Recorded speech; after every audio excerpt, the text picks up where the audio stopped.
Al-Quran bukan hanya kitab suci yang berisi hukum dan petunjuk, tetapi juga menyimpan banyak kisah nyata dari masa lalu. Setiap kisah mengandung pesan moral dan menjadi pelajaran berharga bagi manusia di setiap zaman.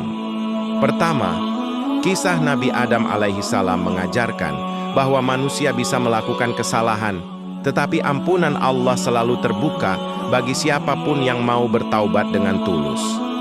Dari kisah ini kita belajar bahwa awal kehidupan manusia dimulai dengan ujian dan jalan kembali kepada Allah selalu terbentang bagi yang menyesali dosanya. Kedua, kisah Nabi Nuh alaihi salam menggambarkan kesabaran luar biasa seorang rasul dalam menghadapi kaumnya yang menolak kebenaran. Selama berpuluh tahun, beliau berdakwah tanpa henti meskipun hanya sedikit yang beriman. Akhirnya, dengan izin Allah, kaum yang durhaka ditenggelamkan, sementara orang-orang beriman diselamatkan.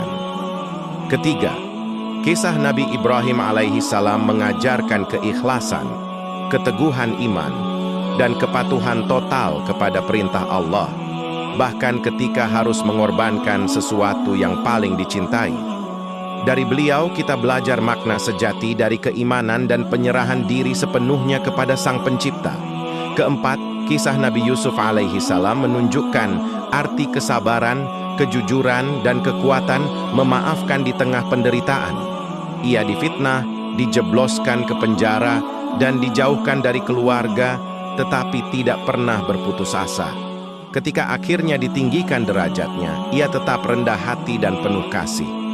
Kelima, kisah Nabi Musa alaihi salam memperlihatkan bahwa kezaliman pasti tumbang di hadapan kebenaran. Dengan keberanian dan pertolongan Allah, beliau membebaskan kaumnya dari kekuasaan Fir'aun yang sombong dan lalim.